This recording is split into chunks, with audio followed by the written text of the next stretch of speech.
Hello बच्चों, कैसे हाल चाल है बेटा। पढ़ाई वढ़ाई सब मस्त अंदाज में चल रही होगी। तो बच्चों, हम लोग सिंगुलरिटीज एंड जीरोस के बेटा अगले वीडियो पर आ चुके हैं।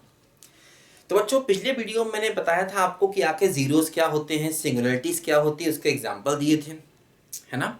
तो उस पुराने पिछले वाले वीडियो को बेटा जरूर पढ़ लीजिए। इसके अलावा कॉम्प्लेक्स नंबर के और भी बहुत से टॉपिक मैं पढ़ा रहा हूँ, उनको भी जाके बेटा पढ़ लीजिए जरूर से। रियल के पढ़ा रहा हूँ और भी बहुत से टॉपिक मैं मैथ्स की दुनिया के पढ़ा रहा हूँ। मेरी प्लेलिस्ट पे जाके आप चेक कर सकते हैं। बहुत से टॉपिक मैं यहाँ पर बेटा अलग अलग पढ़ा रहा हूँ और टॉपिक को धीरे धीरे करके सबको मैं कंप्लीट करूँगा। और बहुत से टॉपिक ऑलमोस्ट कंप्लीट कर भी दिए हैं मैंने, ठीक है ना। और हो सकता है जब तक आप पढ़ें तब तक ही कंप्लीट हो भी जाए, ठीक है। और वैसे इस मैं बता दूं बेटा, मैथ्स में कभी कोई चीज़ 100% ख़त्म नहीं होती। जैसे मतलब आप कोई भी टॉपिक मैथ्स का ले लीजिए, वो हर टॉपिक यहाँ इतना बड़ा होता है कि हम अगर पूरे साल एक टॉपिक को पढ़ाते रहें तब भी ये, अगर हम कहें कि हमने सब कुछ पढ़ लिया तो ये यहाँ पर इम्पॉसिबल सी चीज़ है।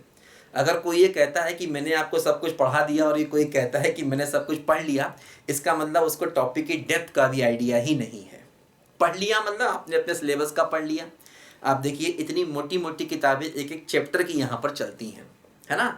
तो मतलब वही है कि मैं मैक्सिमम चीज़ें पढ़ा देता हूँ, बहुत सी सारी चीज़ें पढ़ा देता हूँ और धीरे धीरे करके चीज़ों को आगे भी मैं ख़त्म करता जा रहा हूँ। तो टेंशन नहीं पालिए, नीचे जाके लिंक दिए हैं, हर टॉपिक को पढ़िए। और पढ़ने के बाद, क्योंकि बहुत से टॉपिक का आपस में लिंक होता है, इसलिए सारे टॉपिक थोड़े थोड़े लेकर के चलने पड़ते हैं, ठीक है बच्चों। तो चलिए बच्चों, आज हम लोग पढ़ते हैं types of singularities. Types of singularities, देखो ध्यान दो बच्चों, टाइप्स ऑफ सिंगुलरिटीज के बारे में बच्चों हम लोग यहाँ पर आज पढ़ते हैं। पिछला वाला वीडियो बेटा जरूर देख लीजिए जा करके, क्योंकि आपको ये मालूम होना चाहिए कि आखिर जीरो क्या होता है और सिंगुलरिटी क्या होती है। सब मैंने पढ़ाया हुआ, नीचे लिंक दिया है, उसको जैसे ही आप लिंक को टच करेंगे, ठीक है ना, आपको पुराने सारे वीडियोस मिल जाएंगे। देखो बच्चों, टाइप्स ऑफ सिंगुलरिटीज को दो तरीकों से अलग अलग पार्ट में डिवाइड किया गया। देखो, एक तरीका तो होता है कि भाई आइसोलेटेड सिंगुलरिटी और नॉन आइसोलेटेड सिंगुलरिटी, ठीक। फिर एक तरीका देखो ये होता है, इसमें एक होती है रिमूवेबल सिंगुलरिटी, फिर होती है एसेंशियल सिंगुलरिटी और फिर होता है पोल। तो तुम कहोगे सर ये तो 5 टाइप हो गए ना। 5 टाइप नहीं हो गए, ये अलग अलग कैटेगरी है। मतलब एक तरीके से आइसोलेटेड और नॉन आइसोलेटेड, और एक तरीके से 3 ये। तुम कहोगे सर ये क्या बात हुई। देखो, ये बिल्कुल वैसी ही बात हुई जैसे मान लो इंसान लोग हैं, इंसान को कई अलग अलग कैटेगरी में डिवाइड किया जा सकता है। मान लीजिए एक कैटेगरी है ईमानदार और बेईमानों की, और एक कैटेगरी है पढ़े लिखे और नहीं पढ़े लिखे। तो मतलब आप ये नहीं कह सकते हैं कि जो पढ़ा लिखा है वो ईमानदार होगा, जो नहीं पढ़ा लिखा है वो बेईमान होगा या ईमानदार होगा। तो पढ़ाई और नहीं पढ़ाई ये एक तरीके से कैटेगरी है ना। मतलब अलग अलग क्वालिटीज़ हैं। भाई एक इंसान में आप ये क्वालिटी देख सकते हैं कि वो पढ़ा लिखा है या नहीं है, और दूसरी क्वालिटी आप ये देख सकते हैं कि वो ईमानदार है या बेईमान है। फिर और भी क्वालिटीज़ हो सकती हैं, ये देख सकते हैं कि उसकी हाइट क्या है, लंबा है या छोटा है, काला है या गोरा, और बहुत सी क्वालिटीज़ यहाँ पर उसकी हो सकती हैं, है ना। तो मतलब इस तरीके से ये दो अलग अलग क्वालिटीज़ हैं। आइसोलेटेड नॉन आइसोलेटेड एक अलग चीज़ है और सिंगुलरिटी एक अलग चीज़ है। मतलब ये 3 अलग चीज़ें हैं, दोनों को हम लोग बारी बारी से डिस्कस करेंगे। देखो, आइसोलेटेड तो बड़ा इजी है समझना। आइसोलेटेड का मतलब ऐसी सिंगुलरिटी जिसके आसपास एक ऐसा रीजन एग्जिस्ट करे कि उसमें दूसरी सिंगुलरिटी ना हो, है ना। तो आइसोलेटेड जो यहाँ पर देखो टर्म बनाया गया, तो अच्छा सिंगुलरिटी क्या होती है तो आप जानते ही, मैंने बताया था कि मान लीजिए अगर हम कोई फंक्शन लेते हैं एफ जेड बराबर z-1 z-2 अपॉन z-3 और z-4। तो मैंने क्या बताया था, ऐसे पॉइंट जहां पर फंक्शन एनालिटिक नहीं होता, मतलब डिनोमिनेटर को 0 कर दें तो z बराबर 3 और 4 दो पॉइंट्स मिलेंगे। तो ये दोनों पॉइंट क्या हो गए, फंक्शन की सिंगुलरिटी हो गए, है ना। ये दोनों पॉइंट क्या होगा, ये दोनों पॉइंट फंक्शन की सिंगुलरिटीज हो गए, क्योंकि ये वो पॉइंट्स है जहां पर डिनोमिनेटर जीरो हो रहा है। डिनोमिनेटर जीरो होने का मतलब इन पॉइंट्स पर हमारा फंक्शन जो है वो एनालिटिक नहीं होगा, ठीक है ना। अच्छा, और इसके बाद देखो z बराबर 1 और 2, ये दो ऐसे पॉइंट्स हैं जहां पर फंक्शन की वैल्यू जीरो हो जाएगी, लेकिन ध्यान रखना इन दोनों पॉइंट्स पर फंक्शन एनालिटिक होगा लेकिन फंक्शन जीरो होगा, तो इसको हम फंक्शन के जीरोस कहते हैं। जीरोस का मतलब ऐसे पॉइंट जहां पर एफ जेड जीरो हो जाए, और सिंगुलरिटीज का मतलब ऐसे पॉइंट जहां पर फंक्शन नॉन एनालिटिक हो जाए, या ऐसे पॉइंट जहां पर बेसिकली फंक्शन का डिनोमिनेटर जीरो हो जाए या फंक्शन अनडिफाइंड हो जाए। तो ये मतलब उसका मतलब एक उसको सरफेस लेवल पर इस तरीके से आप समझ सकते हैं। अदरवाइज डीप डेफिनेशन तो मैंने बताई थी, पिछले वीडियो में जाके पढ़नी पड़ेगी, लेकिन इतना अभी फिलहाल अगर आप जान लेंगे तो कोई दिक्कत नहीं, ठीक है ना। तो आइसोलेटेड का मतलब जैसे कि मैंने कहा मान लो z बराबर ए सिंगुलरिटी है, मान लो z बराबर ए सिंगुलरिटी है, मान लीजिए। अब सिंगुलरिटी है इसका मतलब z बराबर ए पर एफ जेड कहीं ना कहीं अनडिफाइंड हो रहा होगा। तो अगर z बराबर ए सिंगुलरिटी है, मान लीजिए ये हमारा ए पॉइंट है, तो इसके आसपास एक छोटा सा रीजन जरूर एग्जिस्ट करे। मान लीजिए इसके आसपास एक छोटा सा रीजन ये एग्जिस्ट कर गया, मान लीजिए z माइनस ए लेस देन डेल्टा का मतलब ये एक छोटा सा सर्कल हो गया, है ना। एक छोटा सा सर्कल हो गया जिसका सेंटर ए है और रेडियस क्या है डेल्टा, डेल्टा मतलब वेरी स्मॉल, है ना। तो ये एक ऐसा रीजन एग्जिस्ट करना चाहिए जिस रीजन में z बराबर a के अलावा दूसरी कोई सिंगुलरिटी ना हो, कोई भी रीजन छोटा से छोटा एग्जिस्ट कर जाए। तो z बराबर एक सिंगुलरिटी है, तो हम कह सकते हैं कि there exist at least one region, मतलब कम से कम एक रीजन ऐसा एग्जिस्ट कर जाए, छोटा से छोटा रीजन उसके आसपास, in which there is no other singularity, जिसमें कि दूसरी कोई सिंगुलरिटी नहीं होनी चाहिए ए के अलावा। भाई z बराबर ए तो सिंगुलरिटी है ही है, z बराबर ए के अलावा इस छोटे से रीजन में दूसरी कोई सिंगुलरिटी नहीं होनी चाहिए, तो हम z बराबर ए को कहेंगे आइसोलेटेड। आइसोलेटेड का मतलब होता अलग थलग, जैसे नहीं कहते यार तुम तो मतलब बिल्कुल समाज से आइसोलेट हो गए समाज से बिल्कुल अलग थलग होगा, आइसोलेटेड, है ना। तो वही z बराबर ए क्या हो गया, आइसोलेटेड सिंगुलरिटी। इसका मतलब उसके आसपास एक छोटा सा रीजन ऐसा एग्जिस्ट करेगा, रीजन का मतलब छोटा सा सर्कल जिसको हम नेबरहुड भी कहते हैं, इस छोटे से रीजन को हम नेबरहुड भी कहते हैं। तो मतलब एक नेबरहुड एग्जिस्ट करेगा, एक छोटा सर्कल एग्जिस्ट करेगा, कुछ भी कह सकते हो। z बराबर ए के आसपास एक नेबरहुड एग्जिस्ट करेगा, एक छोटा सा सर्कल एग्जिस्ट करेगा, है ना, एक छोटा सा रीजन एग्जिस्ट करेगा जिसमें z बराबर ए के पास और कोई सिंगुलरिटी ना हो, तो इसको हम कहेंगे आइसोलेटेड सिंगुलरिटी। और नॉन आइसोलेटेड भी आप समझ गए होंगे। नॉन आइसोलेटेड का मतलब ये हो गया कि आप z बराबर ए मान लीजिए सिंगुलरिटी है, भाई सिंगुलरिटी तो होनी चाहिए तभी तो उसको आइसोलेटेड और नॉन आइसोलेटेड कहेंगे। मान लीजिए z बराबर ए हमारी सिंगुलरिटी है ना। अब शॉर्ट में लिखते हैं तो जल्दबाजी में कई बार स्पेलिंग गलत उल्टी सीधी हो जाती है, सही यहाँ पर ये सिंगुलरिटी लिखा हुआ है, क्योंकि समझाते हैं और बोलते हैं तो साथ साथ लिखते हैं, इसीलिए वो एक कॉम्बिनेशन होता है लिखने और बोलने का। तो z बराबर ए मान लीजिए मेरे पास सिंगुलरिटी है ना। अब वो नॉन आइसोलेटेड ये है कि हम उसके आसपास कोई भी रीजन ले लें, उस रीजन में दूसरी सिंगुलरिटी जरूर आ जाएंगी, कोई ना कोई दूसरी इनइक्वालिटी, कोई ना कोई दूसरी सिंगुलरिटी जरूर आ जाएगी। मतलब कोई भी रीजन ले लें, है ना, इन एवरी रीजन, हर एक रीजन में z बराबर ए के आसपास कोई भी छोटा से छोटा रीजन ले लें, उस रीजन में कम से कम एक सिंगुलरिटी z बराबर ए के अलावा दूसरी जरूर आ जाएगी, है ना। तो z बराबर ए सिंगुलरिटी है, then in every region of z बराबर ए के आसपास हर एक रीजन में, है ना, there exist at least one singularity, मतलब एक सिंगुलरिटी जरूर आ जाएगी हर एक रीजन में z बराबर ए के आसपास, है ना। In every region in neighbourhood of z equal to A, in every region in neighbourhood of z equal to A there exist at least one singularity, मतलब कोई भी रीजन हम उसमें ले लें उसमें कम से कम एक सिंगुलरिटी जरूर आ जाएगी, मतलब वो सिंगुलरिटी अलग नहीं है, उसके आसपास दूसरी सिंगुलरिटीज हैं, बेसिक मतलब ये हुआ, तभी उसको हम कहेंगे नॉन आइसोलेटेड सिंगुलरिटी, है ना। तो आइसोलेटेड और नॉन आइसोलेटेड के हिसाब से हमने यहाँ पर सिंगुलरिटी को अपने दो पार्ट में बच्चों डिवाइड कर दिया। इसको लिखो जरा बच्चों ध्यान से पहले यहाँ पर, फिर मैं आपको और बातें बताऊंगा। देखो जैसे क्या होता है बच्चों, यहां पर समझो ध्यान से, इसको अभी और डिस्कस करते हैं कि एसेंशियल, रिमूवेबल या पोल, ये सब क्या होते हैं। एक सेकंड, कोई शायद डोर पे नॉक कर रहा है, देखने दो मुझे कौन है।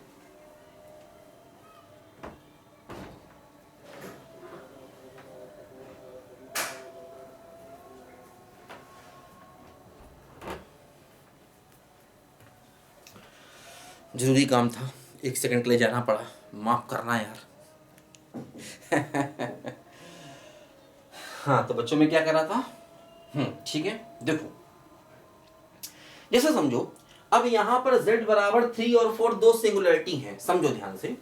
अब ये दोनों सिंगुलरिटीज जो है वो आइसोलेटेड है। ये दोनों जो सिंगुलरिटीज हैं ये कैसी हैं, आइसोलेटेड है। क्योंकि देखो भाई, एक सिंगुलरिटी क्या हुई, z बराबर 3 हुई, और एक क्या हुई, z बराबर 4 हुई। अब 3 के आसपास अगर मैं छोटा सा रीजन ले लूंगा तो यहाँ कोई दूसरी सिंगुलरिटी है ही नहीं, छोटा सा रीजन ले लो कोई भी। 4 के आसपास अगर मैं छोटा सा रीजन ले लूंगा तो यहाँ भी कोई दूसरी सिंगुलरिटी नहीं है। तो ये दोनों सिंगुलरिटीज जो है वो कैसी हैं, आइसोलेटेड सिंगुलरिटीज है।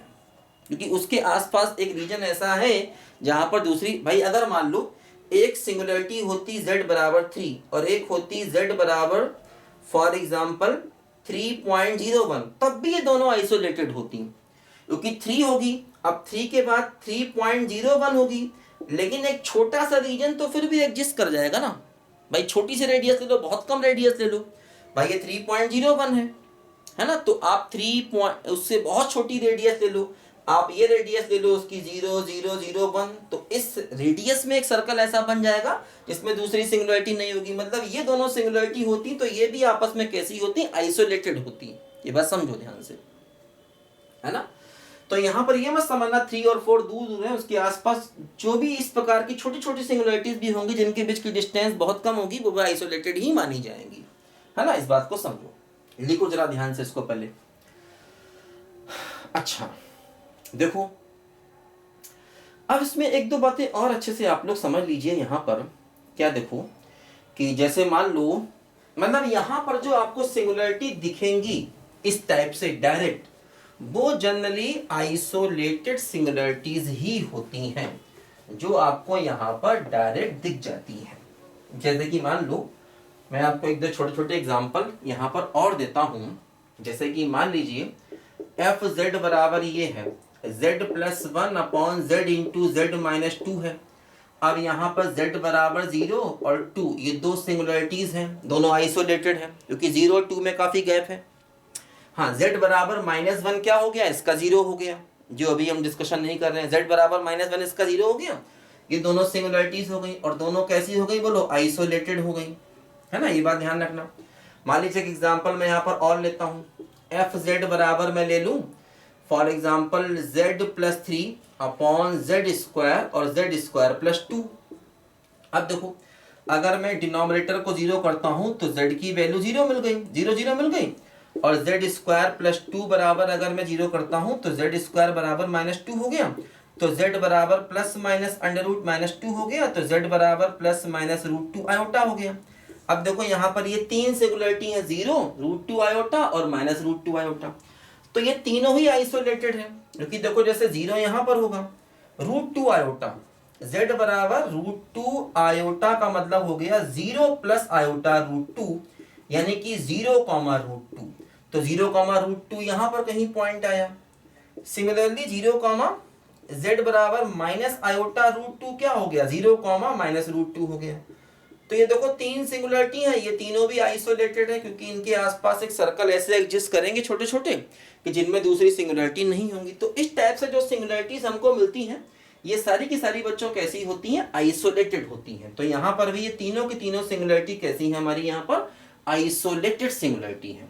देखो मान लो मैं ये क्वेश्चन लेता हूँ, एफ जेड बराबर 2 upon sine pi by Z. अच्छा ध्यान रखना, इसमें z इक्वल टू -3 जो है ये इसका 0 है, क्योंकि इस पॉइंट पर एफ जेड 0 होगा, और यहाँ पर z इक्वल टू -1 क्या है, इस एफ जेड का 0 है ना, क्योंकि z इक्वल टू -1 पर एफ जेड 0 होगा। ठीक है ना। अच्छा देखो, मान लो ये सवाल हमें दिया गया, अब देखो इसमें न्यूमरेटर तो 0 होगा ही नहीं, तो मतलब इसमें कोई 0 तो नहीं है फंक्शन का, क्योंकि न्यूमरेटर 0 नहीं, न्यूमरेटर तो 2 है। अच्छा, अगर हम डिनोमिनेटर 0 करें तो इससे हमको सिंगुलरिटी मिलेगी, साइन पाई बाई जेड बराबर 0, तो इससे हमको सिंगुलरिटी मिलेगी। अब इसका मतलब पाई बाई जेड बराबर क्या हो गया, एन पाई हो गया, तो जेड बराबर क्या हो गया, पाई अपॉन एन पाई हो गया, तो जेड बराबर 1/n हो गया। 1/n का मतलब क्या हुआ, देखो ये n की वैल्यू 1 ले सकते हैं, 2 ले सकते हैं, 3 ले सकते हैं, 4 ले सकते हैं, 5 ले सकते हैं, तो ये z की वैल्यूज मिल गई। इसी प्रकार n को हम -1 ले सकते हैं, -1/2, -1/3 ये ले सकते हैं। अब देखो जरा ध्यान से समझो एक बात को, इसको जरा बच्चों यहाँ पर ध्यान से समझो। देखो इसमें क्या हो रहा है बच्चों कि यहाँ पर समझो जरा ध्यान से बच्चों एक बात इंपॉर्टेंट, कि जैसे अगर हम इसमें देखें तो क्या हो रहा है कि बहुत सारी सिंगुलरिटीज यहाँ पर हमको मिलेंगी। अच्छा, अब देखो बच्चों एक बात और ध्यान दो कि जैसे z की वैल्यूज ये मिली, अच्छा यहाँ पर साइन पाई बाई जेड भी है, तो z बराबर 0 भी एक सिंगुलरिटी है, क्योंकि पाई बाई जेड है। भाई पाई बाई जेड भी तो है, क्योंकि z बराबर 0 पर पाई बाई जेड डिफाइन नहीं होगा, है ना, तो z बराबर 0 भी एक सिंगुलरिटी है और ये भी सिंगुलरिटी है। लेकिन यहां पर देखो जो z बराबर 0 सिंगुलरिटी है ये नॉन आइसोलेटेड है। क्यों, देखो नॉन आइसोलेटेड देखो क्यों है, क्योंकि z बराबर 0 के आसपास बहुत सी इनइक्वालिटीज एग्जिस्ट करेंगी, क्योंकि देखो इसके पास क्या है भाई, z बराबर 0 सिंगुलरिटी है पाई बाई जेड की वजह से, क्योंकि पाई बाई जेड z बराबर 0 पर नॉट डिफाइंड है, और ये भी सिंगुलरिटीज है क्योंकि साइन भी 0 हो गया। तो जैसे z बराबर 0 सिंगुलरिटी है, 1 है, 1/2 है, फिर 1/3 है, ये सब देखो इसकी सिंगुलरिटीज है, 1/4 है। अच्छा ऐसे करीब करीब आते जाओगे तो 1/1 लाख, 1/1 करोड़, 1/2 करोड़, 1/100 करोड़, 1/100 अरब करोड़, जो भी आपको नंबर मालूम है, बिलियन मिलियन जो भी है वो सब इसके आसपास होंगे। तो इसका मतलब z के 0 के आसपास आप कोई भी छोटे से छोटा सर्कल लोगे उसमें दूसरी सिंगुलरिटी जरूर घुस जाएंगी आकर के। जैसे मान लो आपने कहा कि मैं z के आसपास एक 0.0001 लूंगा, तो इसमें भी कोई ना कोई सिंगुलरिटी आ जाएगी, क्योंकि देखो एक सिंगुलरिटी ये भी तो है 1/00000, ये भी एक सिंगुलरिटी है, ये भी इन्हीं में आएगी, तो ये इसके अंदर घुस जाएगी आकर के, है ना। तो आप कोई भी छोटा से छोटा सर्कल बनाओगे 0 के आसपास उसमें दूसरी सिंगुलरिटी जरूर आ जाएंगी। तो इसका मतलब ये हुआ कि z बराबर 0 जो यहाँ पर एक सिंगुलरिटी है जो पाई बाई जेड की वजह से आई है, तो z बराबर 0 यहाँ पर बच्चों नॉन आइसोलेटेड सिंगुलरिटी है। z बराबर 0 कैसी है बच्चों, नॉन आइसोलेटेड सिंगुलरिटी है। लेकिन इसके अलावा जो ये सिंगुलरिटीज हैं ये सब आइसोलेटेड हैं, क्योंकि देखो ऐसे 1 के आसपास एक छोटा सर्कल एग्जिस्ट करेगा जहां दूसरी सिंगुलरिटी नहीं होगी, 1/2 के आसपास भी छोटा सर्कल एग्जिस्ट करेगा जहां दूसरी सिंगुलरिटी नहीं होगी। तो ये सारी सिंगुलरिटीज आइसोलेटेड हैं। लेकिन z बराबर 0 सिंगुलरिटी कैसी है बच्चों, नॉन आइसोलेटेड सिंगुलरिटी है, क्योंकि उसमें दूसरी सिंगुलरिटीज आ जाएंगी। तो ये नॉन आइसोलेटेड सिंगुलरिटी का बच्चों एक बहुत ही शानदार और जानदार एग्जाम्पल आपके सामने है। ठीक है ना, इसको लिखो जरा ध्यान से, फटाफट लिख लो बच्चों इसको ध्यान से, है ना। देखो अभी हम लोग और भी एग्जाम्पल धीरे धीरे करेंगे, अब टेंशन नहीं पालना बिल्कुल भी, सारी चीजें होंगी मस्त अंदाज में होंगी, बिल्कुल भी टेंशन नहीं पालना जरा भी। देखो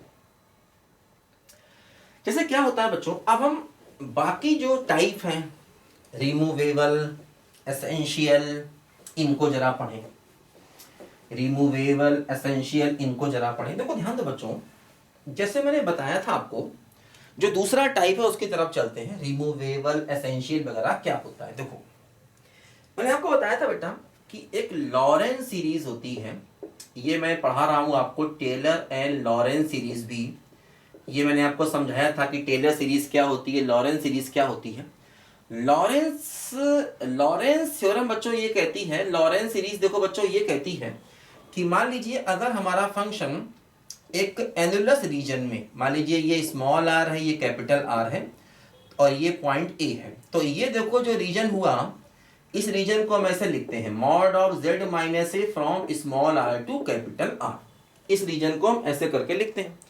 मान लो इस रीजन में जो हमारा एफ जेड है वो कैसा है, एनालिटिक है। मान लो इस रीजन में हमारा एफ जेड कैसा है, एनालिटिक है। तो मैंने बताया था कि जो हमारी लॉरेंस सीरीज होती है वो ये ऐसे करके होती है, एफ जेड बराबर होता है A N Z minus a की पावर एन, और एन सिग्मा होता है 0 से लेकर के इंफिनिटी, ए एन, है ना। इसके अलावा देखो यहाँ पर होता है सिग्मा ऑफ बी एन और z माइनस ए की पावर माइनस एन, और n बराबर होता है 1 टू इंफिनिटी।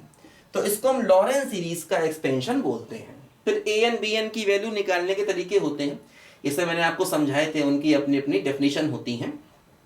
देखो समझो, ये लॉरेंस सीरीज का एक्सपेंशन होता है।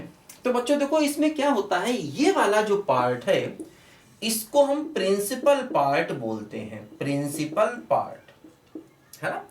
और ये वाला जो पार्ट होता है इसको हम रेगुलर पार्ट कहते हैं इस सीरीज में। तो मतलब जो हमारा रेगुलर पार्ट है, रेगुलर पार्ट में क्या होता है, z माइनस ए की पावर पॉजिटिव आएंगी। जैसे n की वैल्यू 1 रखोगे, 2 रखोगे, तो यहाँ पर z माइनस ए की पावर जो है बच्चों ये पॉजिटिव आएंगी रेगुलर पार्ट में, है ना। और इस वाले पार्ट में, प्रिंसिपल वाले पार्ट में क्या होगा, z माइनस ए की पावर निगेटिव आएंगी। भाई n को 1 रखोगे, 2 रखो, इसमें ध्यान रखना n 1 से इन्फिनिटी होता, इसमें n 0 से इन्फिनिटी होता, ये बात ध्यान रखना, ठीक है। तो इसमें z माइनस ए की पावर निगेटिव आएंगी। जैसे भाई इसमें क्या क्या आएगा, n को जब 0 रखोगे तो a नॉट आएगा, ये पावर 0 1 हो जाएगा। n को 1 रखोगे तो a 1 आएगा, n को 2 रखोगे तो a 2 आएगा। ऐसे करके देखो ये चलेंगी चीजें। और इसमें क्या क्या आएगा, n को 1 रखोगे तो b1 आएगा z माइनस ए की पावर माइनस 1, n को 2 रखोगे तो b2 आएगा z माइनस ए की power minus 2 and so on.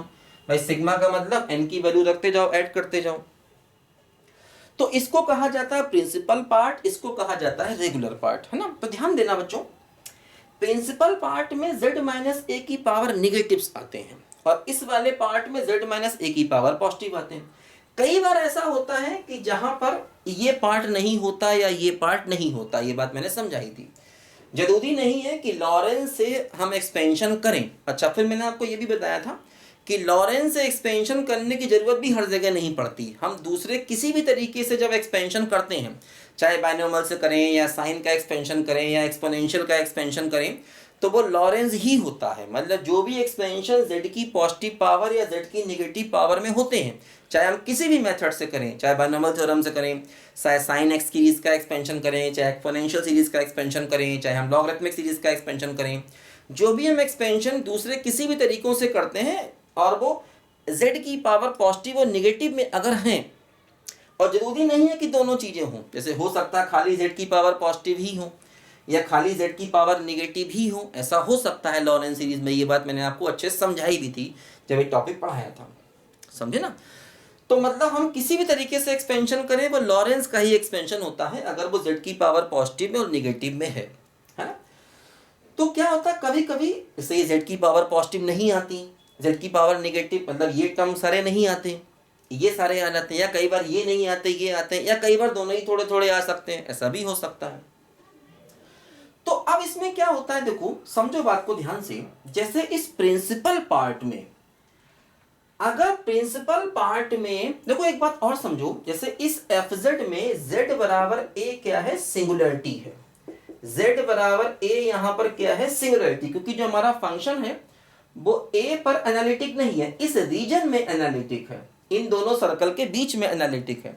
तो z बराबर एक सिंगुलरिटी है। और वैसे भी देखो यहाँ पर ये z माइनस ए की पावर निगेटिव है, तो z बराबर a पर ये फंक्शन डिफाइन नहीं होगा, तो इसलिए z बराबर a इस पूरे फंक्शन की सिंगुलरिटी है। z बराबर a पर फंक्शन अनडिफाइंड हो जाएगा। तो z बराबर a क्या है, एक टाइप की हमारी सिंगुलरिटी है। तो ध्यान देना, ये जो z बराबर a सिंगुलरिटी है इसको रिमूवेबल कहा जाएगा कि अगर ये सारे टर्म खत्म हो जाए, मतलब fz के एक्सपेंशन में खाली ये वाले टर्म आए और ये ना आए। मतलब देखो, if all B N equal to zero, मतलब ये सारे बी एन जीरो हो जाएं। सारे बी एन जीरो का मतलब no term of negative power of z minus a, मतलब z माइनस ए की नेगेटिव पावर का कोई भी टर्म ना हो, है ना। सारे के सारे टर्म z माइनस ए की नेगेटिव पावर के जीरो हो जाए, मतलब यही खत्म ही हो जाए। तो ऐसे केस में z बराबर a को कहा जाता है रिमूवेबल सिंगुलरिटी। ऐसे केस में z बराबर a को हम रिमूवेबल सिंगुलरिटी कहते हैं, ध्यान दो। अच्छा, दूसरी बात, अगर ये टर्म इनफाइनाइट हो जाए प्रिंसिपल वाले पार्ट में, मतलब इसमें इनफाइनाइट तक पावर जाए, है ना, मतलब number of terms of principal part में नंबर ऑफ टर्म्स जो है वो इनफाइनाइट हो जाए, अगर इनफाइनाइट हो जाए तो इसको हम z बराबर a को एसेंशियल सिंगुलरिटी कहते हैं। तो बच्चों ध्यान देना, ये एक तरीका होता है सिंगुलरिटी को देखने का। क्या तरीका है? अगर हम फंक्शन को एक्सपेंड करें, अभी दूसरे भी तरीके बताऊंगा, और भी तरीके होते हैं, ये एक डेफिनेशन है। तो अगर प्रिंसिपल पार्ट में इनफाइनाइट टर्म आ जाए, आ जाए बच्चों, तो हम मतलब इसमें z माइनस ए की सारी पावर आ जाए, -1 भी आए, -2 भी आए, -3 भी आए, मतलब इस टाइप से इनफाइनाइट टर्म इसमें आ जाए, मतलब सारे ना भी आए लेकिन इसमें नंबर ऑफ टर्म इनफाइनाइट हो सकता है -1 आए, फिर -3 आए, फिर -5 आए, ऐसा भी हो सकता है। मतलब जरूरी नहीं कि सारे टर्म आए, लेकिन नंबर ऑफ टर्म इस वाले पार्ट में इनफाइनाइट हो। तो ऐसे केस में z बराबर a को हम कहते हैं एसेंशियल सिंगुलरिटी, ठीक है ना। अच्छा, अब देखो तीसरी बात, देखो ये है कि अगर इसमें लिमिटेड टर्म आए, जैसे 3 आए, 4 आए, 5 आए, 2 आए, 1 आए, इसमें फाइनाइट टर्म आए, है ना, कि number of terms are finite, किसमें? प्रिंसिपल पार्ट में। इन प्रिंसिपल पार्ट में अगर हमारे नंबर ऑफ टर्म्स फाइनाइट हो जाएं, इसमें हमारे फाइनाइट नंबर ऑफ टर्म्स आ जाएं, जैसे इसमें केवल 2 टर्म आ जाएं, या 3 आ जाएं, या 4 आ जाएं, तो number of terms are finite in principal part. तो ऐसे केस में इसको हम कहेंगे z बराबर a क्या हो जाएगा? पोल हो जाएगा, पोल। तो ऐसे केस में z बराबर a पोल हो जाएगा अगर इसमें हमारे फाइनाइट नंबर ऑफ टर्म्स आ जाएं, 2 आ जाए, 3 आ जाए, 1 आ जाए, 4 आ जाए, और जितने टर्म आएंगे उसको हम पोल का ऑर्डर कहेंगे। जैसे कि मान लो अगर 3 टर्म आए तो हम कहेंगे z बराबर a is pole of order 3।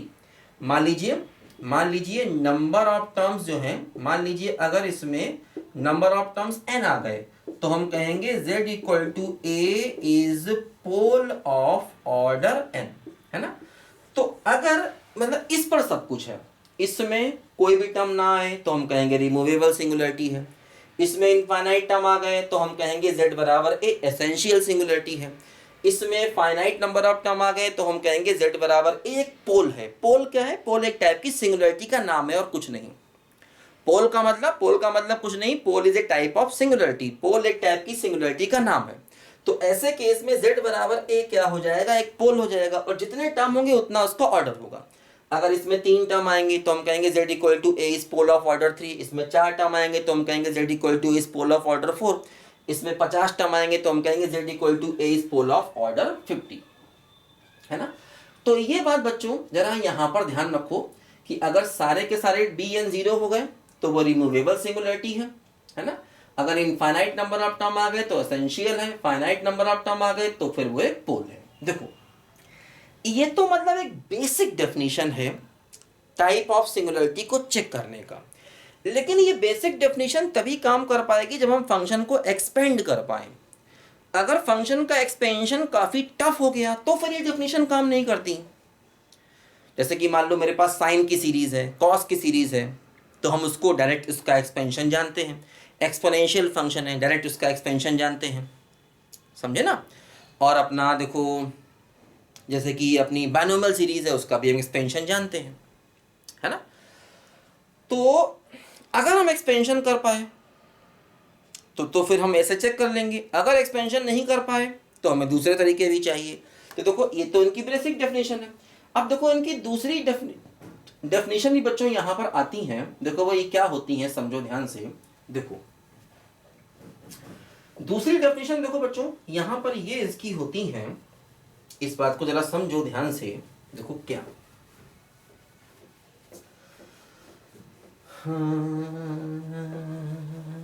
देखो देखो रिमूवेबल सिंगुलरिटी की एक दूसरी डेफिनेशन ये होती है, कभी भी रिमूवेबल सिंगुलरिटी की, है ना, यहां पर सेकेंड डेफिनेशन, देखो सेकेंड डेफिनेशन ये होती है कि अगर मान लीजिए z इक्वल इफ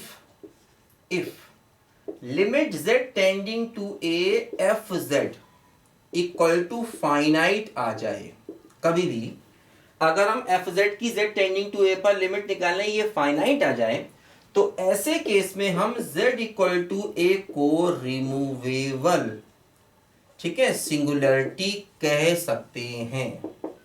ठीक है, अगर limit z tending to A F Z की वैल्यू फाइनाइट आ जाए तो ऐसे केस में हम z इक्वल टू ए को क्या बोल सकते हैं, रिमूवेबल सिंगुलरिटी बोल सकते हैं। बात समझे। देखो जैसे मान लो फॉर एग्जांपल मैंने एफ जेड ये ले लिया मैंने sine of Z minus a upon Z minus a. देखो जैसे कि अगर मैं इसमें limit z tending to a करता हूं एफ जेड, तो क्या होगा, limit z tending to a sine of z minus a upon z minus a. तो इसकी लिमिट सब बच्चे जानते हैं 1 होती है भाई। Theta tending to 0 sine theta upon tending to 0 नहीं है तो कोई बात नहीं, टेंडिंग टू ए है, क्योंकि टेंडिंग टू ए करने पर दोनों टर्म 0 हो रहे हैं तो इसकी वैल्यू हमेशा क्या हो जाएगी, 1 हो जाएगी। तो इसका मतलब यहां पर z इक्वल टू ए क्या हो गई, हमारी रिमूवेबल सिंगुलरिटी हो गई। ठीक है, z इक्वल टू ए हमारी क्या हो गई बच्चों, यहां पर रिमूवेबल सिंगुलरिटी हो गई। जैसे कि मान लीजिए अगर, अच्छा देखो इसको अगर हम एक्सपेंशन से करें, देखो हम जानते हैं कि साइन एक्स का एक्सपेंशन क्या होता है, x minus x cube by 3 factorial x की पावर 5 बाई 5 फैक्टोरियल, ये एक्सपेंशन हमको आने चाहिए। देखो अगर हम इसको इस मेथड से करते हैं, z माइनस ए है, साइन इज ऑफ दिस का एक्सपेंशन लगा दो तो क्या हुआ, z minus A plus z minus a की पावर 3 अपॉन 3 फैक्टोरियल, है ना, ये माइनस होगा, प्लस क्या होगा z माइनस ए की power 5 upon 5 factorial and so on. z minus a को अंदर ले गए तो क्या हुआ, 1 माइनस z माइनस ए का whole square upon 3 factorial, z minus a की पावर 4 बाई 5 फैक्टोरियल। तो देखो यहाँ पर क्या हो रहा है कि z माइनस ए का कोई भी टर्म नेगेटिव है ही नहीं, इसके एक्सपेंशन में z माइनस ए का कोई टर्म नेगेटिव है ही नहीं, मतलब प्रिंसिपल वाले पार्ट के सारे टर्म क्या होगा, 0। इसीलिए z इक्वल टू ए क्या हो गया, रिमूवेबल सिंगुलरिटी हो गया। अच्छा देखो एक बात समझो, z बराबर a पर फंक्शन अनडिफाइंड हो रहा है, इसीलिए z बराबर a एक सिंगुलरिटी है। भाई ये भी तो समझो, पहले सिंगुलरिटी तो हो, z बराबर a पर फंक्शन अनडिफाइंड हो रहा है, इसलिए z इक्वल टू एक सिंगुलरिटी है। रिमूवेबल क्यों है, या तो इस डेफिनेशन से देखें या ऐसे देखें, एक्सपेंशन करेंगे तो इसके एक्सपेंशन में z माइनस ए की नेगेटिव पावर के टर्म आ ही नहीं रहे, सारे के सारे z माइनस ए के पॉजिटिव टर्म आ रहे हैं। तो इसका मतलब ये क्या हो गई, हमारी एक रिमूवेबल सिंगुलरिटी हो गई बच्चों। बोलो बात समझ में आ गई। लिखो जरा बच्चों ध्यान से पहले इसको,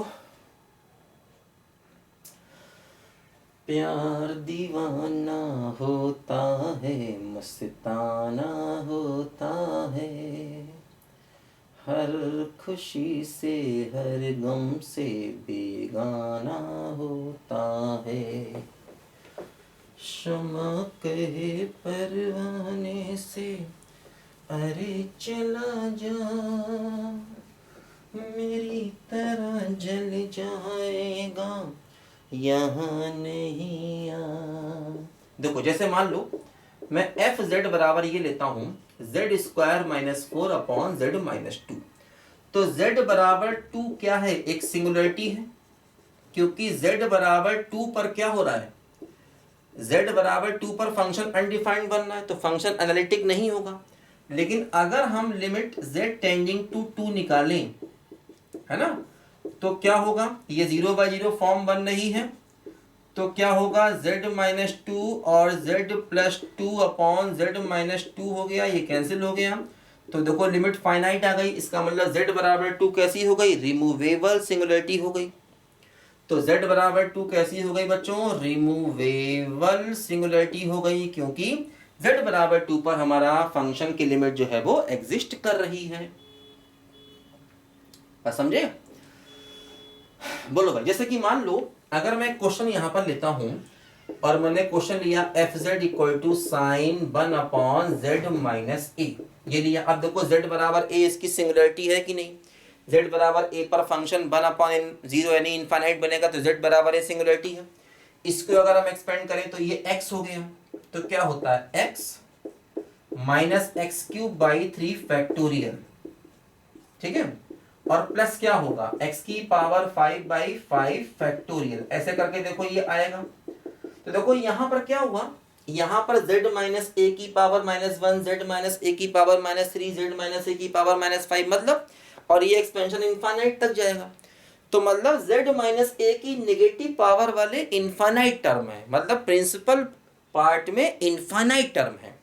तो इसका मतलब z बराबर a यहां पर क्या हुआ, एसेंशियल सिंगुलरिटी हो गया, ठीक है, एसेंशियल सिंगुलरिटी हो गया, क्योंकि z बराबर z माइनस ए की पावर -1, z माइनस ए की पावर -3, मतलब z माइनस ए की नेगेटिव पावर के यहाँ इनफाइनाइट टर्म है, कुछ नहीं किया, sin x का एक्सपेंशन लगा दिया, तो क्या हुआ, एसेंशियल सिंगुलरिटी, क्योंकि नेगेटिव के इनफाइनाइट टर्म है।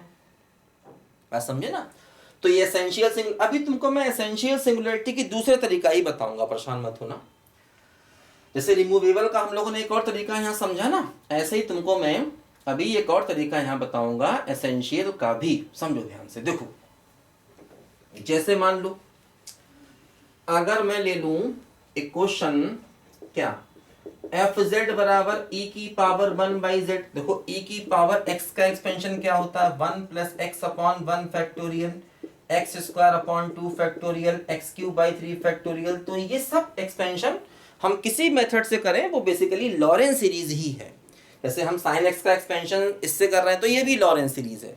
बायनोमियल थ्योरम, e की पावर x का एक्सपेंशन, साइन का एक्सपेंशन, कॉस का एक्सपेंशन, टेन का एक्सपेंशन, लॉग का एक्सपेंशन, तो ये सब लॉरेंस सीरीज ही हैं, क्योंकि ये z माइनस ए की पावर में सारे एक्सपेंशन है। तो जो सारे एक्सपेंशन z माइनस ए की पॉजिटिव या नेगेटिव पावर में होते हैं, अब कई बार अगर a 0 हो जाएगा तो z की पावर में हो जाएंगे, बात बराबर है, वो जरूरी नहीं कि हर बार a हो। देखो जैसे यहाँ पर अब e की पावर x का एक्सपेंशन यहाँ लगाओगे तो क्या होगा, 1 plus x upon 1 factorial, x square upon 2 factorial, x cube upon 3 factorial, ऐसे करके जाएगा, तो इनफाइनाइट तक देखो जा रहा है।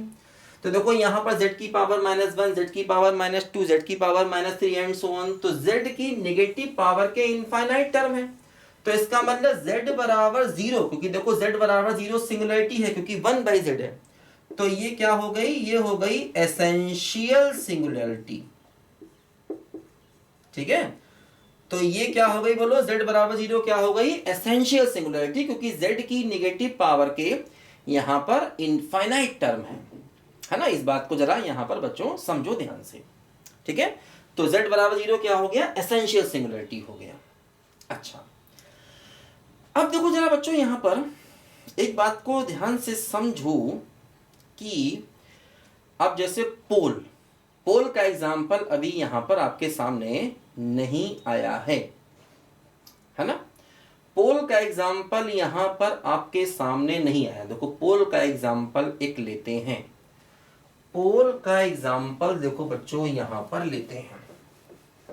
इन सबके अभी बताया ना कि दूसरे तरीके भी हैं, तो पहले एक्सपेंशन जहां जहां हो जाए वहां वहां कर लेते हैं। देखो मान लो मेरे पास एक क्वेश्चन है, fz बराबर sine of z minus 4 upon z minus 4 की पावर 4। मान लो मेरे पास ये एक टर्म है, ठीक है ना।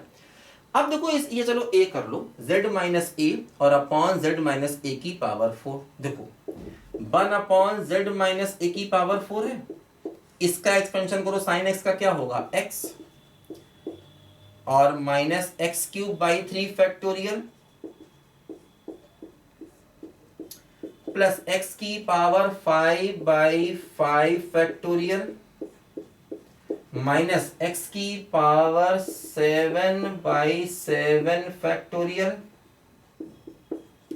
And so on. देखो ये अगर अंदर ले गए तो क्या होगा, 1/z माइनस ए की पावर 3 प्लस 1/z माइनस ए प्लस ये क्या हो गया z माइनस ए और ये क्या हो गया z माइनस ए की पावर 3 एंड सो ऑन। देखो जैसे इसमें z माइनस ए की पावर क्या आई -3, z माइनस ए की पावर क्या आई -1, तो z माइनस ए की नेगेटिव पावर के केवल 2 टर्म है और ये सब क्या है z माइनस ए की पॉजिटिव पावर के टर्म है।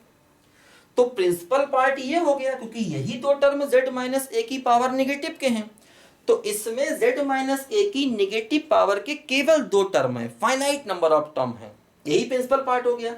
यहाँ तो z माइनस ए की पावर सब में पॉजिटिव है ना, लेकिन यहाँ नेगेटिव है, तो मतलब प्रिंसिपल पार्ट में केवल 2 टर्म हो गए। इसका मतलब z इक्वल टू ए क्या हो गया, ये हो गया पोल ऑफ ऑर्डर 2, ये ऑर्डर 2 का पोल हो गया क्योंकि इसमें z माइनस ए की नेगेटिव पावर के केवल 2 टर्म है। जब z माइनस ए की नेगेटिव पावर के फाइनाइट टर्म हो जाएं तभी उसको पोल कहते हैं, 2 हो जाए, 1 हो जाए, 3 हो जाए, 5 हो जाए, और जितने टर्म हैं उतना पोल का ऑर्डर हो जाएगा।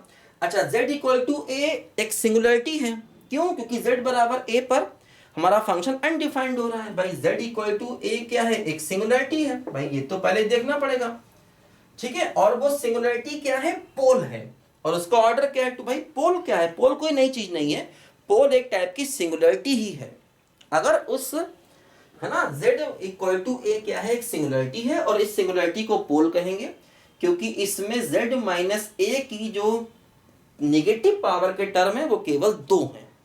तो जब z की पावर के या z माइनस ए की पावर के नेगेटिव टर्म फाइनाइट हो जाएं तो ऐसे सिंगुलरिटी को बच्चों हम लोग पोल कहा कहते हैं। इस बात को जरा ध्यान से यहां पर समझो। देखो जैसे हम लोगों ने रिमूवेबल की एक और डेफिनेशन पढ़ी थी, z minus A of F Z की वैल्यू फाइनाइट हो जाए, वैसे ही पोल की भी देखो एक और डेफिनेशन हम पढ़ लें। एक तरीका तो देखो ये हो गया पोल को देखने का, है ना। देखो हम लोग पोल की एक और डेफिनेशन को पढ़ लें। देखो पोल की एक और डेफिनेशन भी यहां पर होती है, ठीक है। हालांकि पोल की हम लोग सेकेंड डेफिनेशन को पढ़ें। देखो सेकेंड डेफिनेशन देखो पोल की बच्चों कुछ इस तरीके से होती है कि जैसे मान लो अगर हमारा एफ जेड जो है ये कुछ इस तरीके से है, phi z upon Z minus a की पावर एम। मान लो हमारा एफ जेड कुछ इस टाइप का है ना, ये पावर एन मान लो, चलो कुछ भी कह सकते हैं एम या एन, मान लो एफ जेड इस टाइप का है। अब इसमें समझो ध्यान से, जो हमारा अगर हम फाई ऑफ ए निकालें तो ये नॉन जीरो होना चाहिए। अगर हम फाई ऑफ ए पॉइंट पर इसकी वैल्यू जीरो नहीं होनी चाहिए, ए पॉइंट पर ऊपर वाले फंक्शन की वैल्यू जीरो नहीं होना चाहिए। तो ऐसे केस में हम z बराबर ए को कहेंगे पोल ऑफ ऑर्डर n, ठीक है, इसको हम कहेंगे पोल ऑफ ऑर्डर n। इस बात को जरा यहां पर बच्चों समझो। अगर कभी ऐसा हो जहां पर फाई जेड ए पॉइंट पर फाई की वैल्यू जीरो ना हो तो हम कहेंगे ये क्या है, z बराबर a is pole of order n for F Z के लिए ये पोल है। पोल का मतलब एक प्रकार की सिंगुलरिटी है।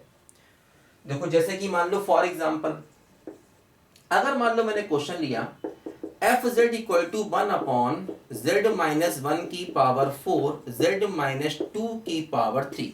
मान लो मैंने यहां पर एक ऐसा बच्चों क्वेश्चन लिया, है ना।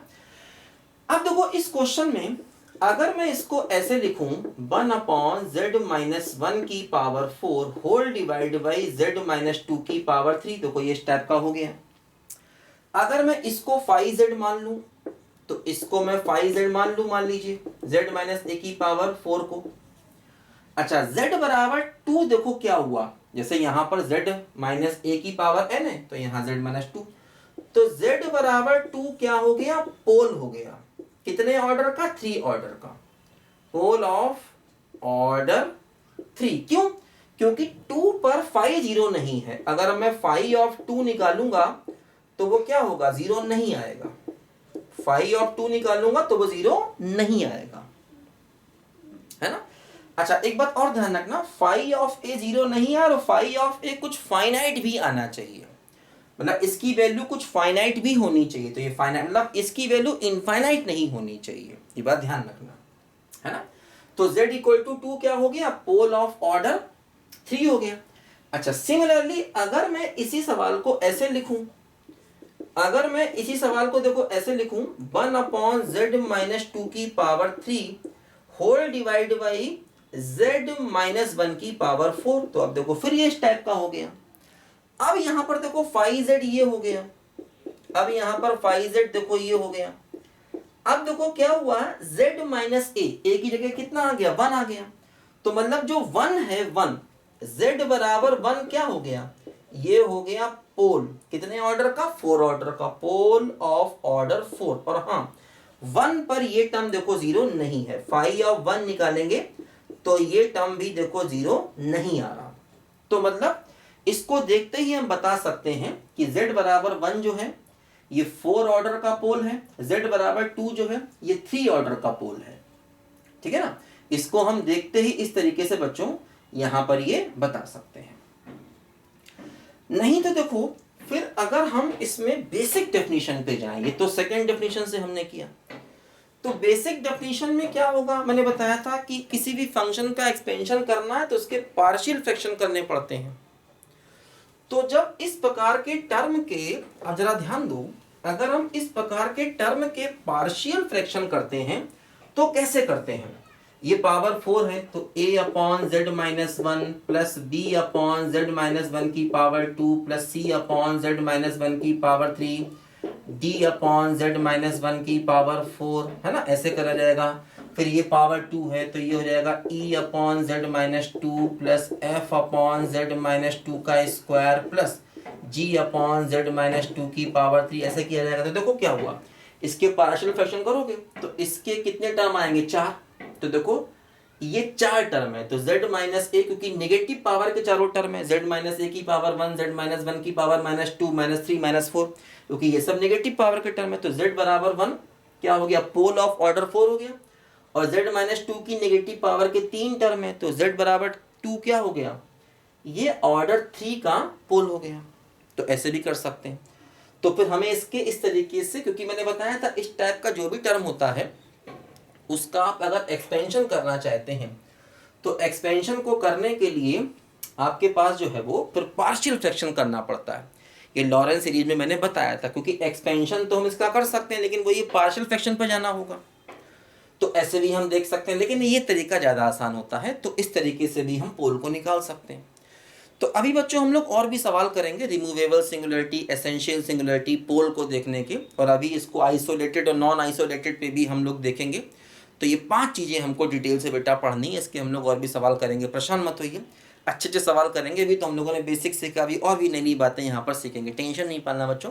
हम लोग जल्दी मिलेंगे, अगला वीडियो आएगा उसमें सीखेंगे, ठीक है बच्चों, चलिए बाय बाय।